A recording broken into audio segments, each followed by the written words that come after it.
Paus van Java. Demikian sebutan orang Eropa dan Belanda kepada beliau sebagai pusat pendidikan Islam di Nusantara pada era Wali Songo, Prabu Samapta. Siapakah beliau? Yuk simak video ini hingga akhir.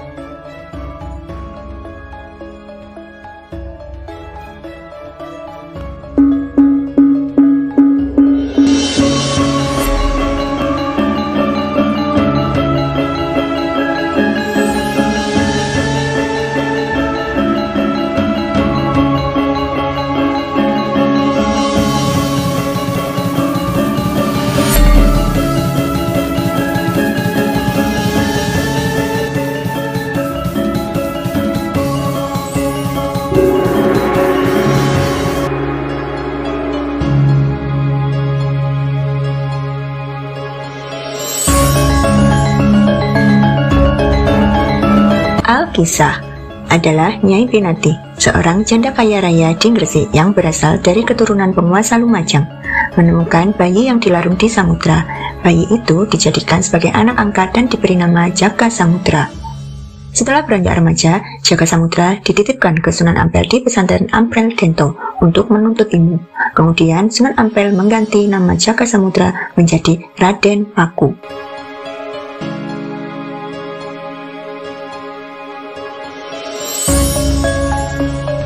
Raden Paku menjalin pertemanan dengan Raden Madung Ibrahim atau Sunan Bonang. Menurut Babat Tanah Jawi, keduanya pernah berkeinginan menuntut ilmu sekaligus berhaji ke Mekah. Namun, sesampainya di Malaka, keduanya dipertemukan dengan Maulana Ishaq, ayah kandung dari Raden Paku. Maulana Ishaq mengajarinya perihal berbagai ilmu keislaman, termasuk ilmu tasawuf dengan aliran tarekat Syatariyah. Setelah menuntut ilmu, Maulana Ishaq menyarankan mereka kembali ke tanah Jawa dan mengembangkan dakwah Islam di wilayah tersebut.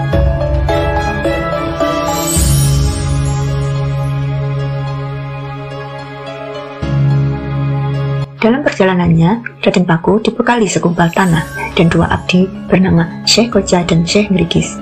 Sesampainya di tempat tujuan, Raden Paku pergi mencari asal tanah tersebut, hingga akhirnya Raden Paku menemukannya di atas bukit yang disebut Giri. Di sana, Raden Paku membangun sebuah masjid dan mulai menyebarkan dakwah Islam. Karena itu, Raden Paku dijuluki Sunan Giri, yang berarti susuhan yang tinggal di perbukitan Giri. Raden Paku yang memiliki garis keturunan seorang bangsawan memperoleh didikan sebagai bangsawan tinggi dari Nyi Pinati, dan sang adik bernama Pangeran Arya Pinati atau Syekh Manganti. Ketika kekuasaan Majapahit terpecah belah, Raden Paku berusaha mempertahankan kemerdekaan wilayahnya dengan mengangkat diri sebagai penguasa wilayah dengan gelar Sunan Giri atau Sultan Abdul Faqih atau Prabu Sat Mata.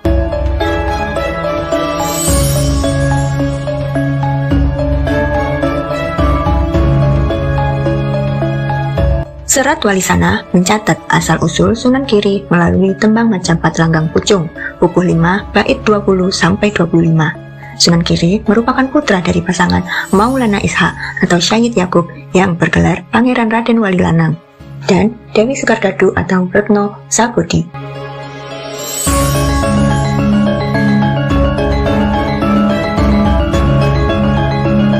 Menurut Babat Tanah Jawi maupun Serat Walisana, Sunan Giri memiliki garis keturunan Raja Blambangan. Bahkan, nama Giri digunakan dalam penamaan daerah kediamannya di Gresik. Sumber tersebut juga mengungkapkan upaya dakwah yang dilakukan Maulana Ishaq atas arahan Sunan Ampel ke Blambangan mengalami kegagalan karena diusir oleh sang mertua ketika diminta memeluk agama Islam dan meninggalkan keyakinannya yang lama. Maulana Ishaq pergi meninggalkan istrinya yang sedang hamil tua, sampai akhirnya Retno Sabodi meninggal dunia setelah melahirkan seorang anak laki-laki.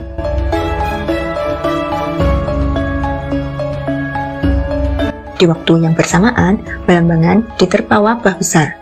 Seorang penguasa Blambangan menduga bahwa kelahiran putra Maulana Ishaq terkait dengan wabah tersebut. Lalu, bayi laki-laki itu diletakkan di dalam peti dan dihanyutkan ke tengah laut. Sampai akhirnya, peti itu tersangkut di kapal milik Nyai Pinati yang tengah melakukan pelayaran ke Bali.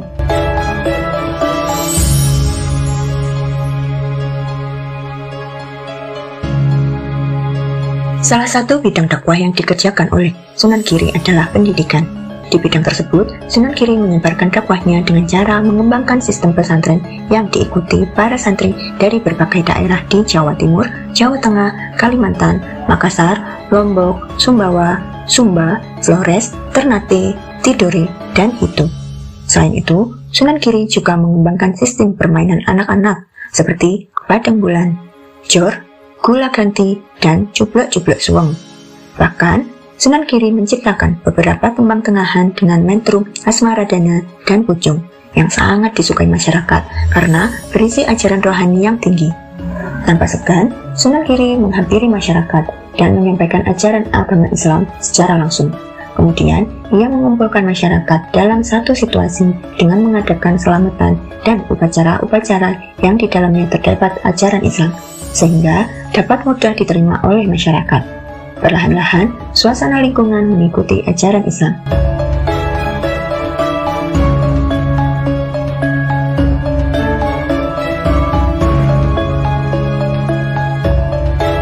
Peran Sunan Giri dalam mengembangkan dakwah Islam di bidang pendidikan, politik, dan kebudayaan tidak lepas dari keterkaitannya dengan kebijaksanaan para wali lainnya. Kedudukannya sebagai kepala wilayah suatu kekuasaan politis terlihat dari gelarnya sebagai Prabu Satmata. Gelar inilah yang menunjuk pada kekuasaan politis, sedangkan nama Satmata diambil dari nama Dewa Siwa yang menunjuk sebuah kekuasaan bersifat siwais atau ajaran yang paling banyak dianut oleh masyarakat Majapahit.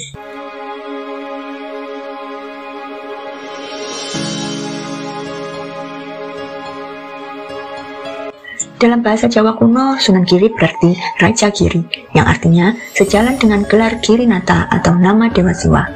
Sebutan Sunan ini berasal dari kata susuhunan atau sapaan hormat kepada raja yang berarti paduka yang mulia, sekaligus sebutan hormat untuk guru suci yang mempunyai wewenang melakukan baiat bagi murid-murid rohaninya.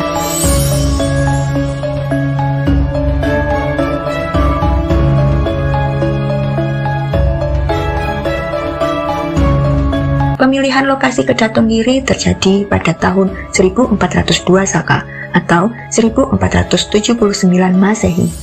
Pembangunannya terjadi pada tahun 1403 Saka atau 1480 Masehi.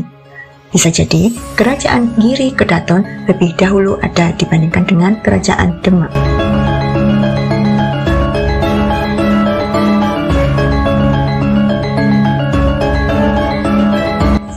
Sunan Giri dipercaya bukan hanya mengembang peran sebagai ulama penyebar Islam, melainkan sosok penguasa politik di wilayahnya atau raja.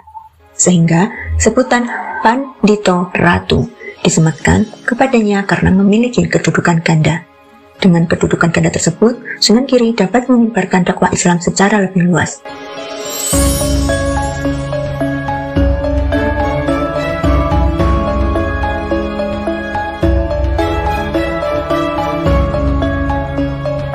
Sunan Giri dan Nyi Pinati mempunyai peran penting dalam membentuk masyarakat penganut ajaran Islam di Gresik. Tindakan keduanya dinilai sebagai suatu upaya menguatkan pusat keagamaan dan kemasyarakatan bagi kepentingan para pedagang Islam. Melalui kedatonnya yang berada di Bukit Giri, Sunan Giri menyebarkan dakwah Islam melalui pendidikan masyarakat dengan memanfaatkan kesenian pertunjukan yang digemari oleh masyarakat. Sunan Giri tidak hanya menciptakan tembang-tembang dolanan anak, tembang tengahan dengan metru, asmaradana, dan pucung, melainkan melalui perubahan reformatif atas seni pertunjukan wayang. Sunan Giri berperan dalam melengkapi hiasan-hiasan wayang, seperti gelat bahu atau gelang hias di pangkal lengan, gelang, keroncong atau gelang kaki, anting telinga, badung yang merupakan hiasan pada punggung, zamang atau hiasan kepala, dan sebagainya. Selain itu, Sunan Giri juga menciptakan lakon-lakon wayang yang dilengkapi suluknya, seperti Kapi Menda, Kapi Serabah, Kapi Anala, Kapi Jembawan, Kapi Winata, Uraha Suro, dan sebagainya.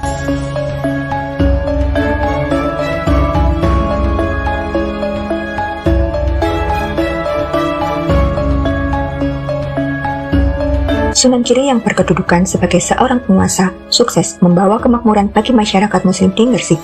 Hal ini tampak pada masa kekuasaan putranya yang bernama Pangeran Zainal Abidin Sunan Dalem, yang merupakan penguasa Islam tertuai di kota-kota pesisir Jawa Tengah dan Jawa Timur, yang menjalin pertemanan dengan Raden Patah dan penguasa Demak Sultan Trenggana.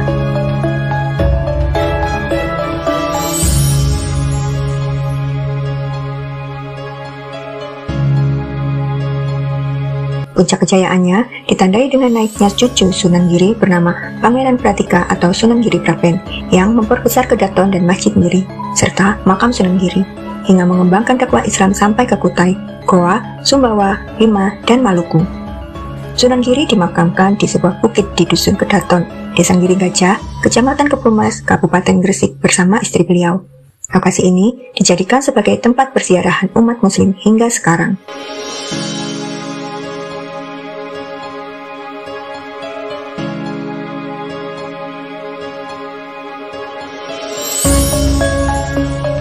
Giri Kedaton memang kerajaan kecil, namun di masanya tak satupun raja atau sultan bisa naik tahta tanpa restu dari penguasa Giri Kedaton. Demikian uraian kami tentang Sang Paus dari Jawa Dwipa. Jika ada kurangnya, mohon ditambah dalam komentar. Sekian, sampai jumpa di video selanjutnya. Wassalamualaikum warahmatullahi wabarakatuh.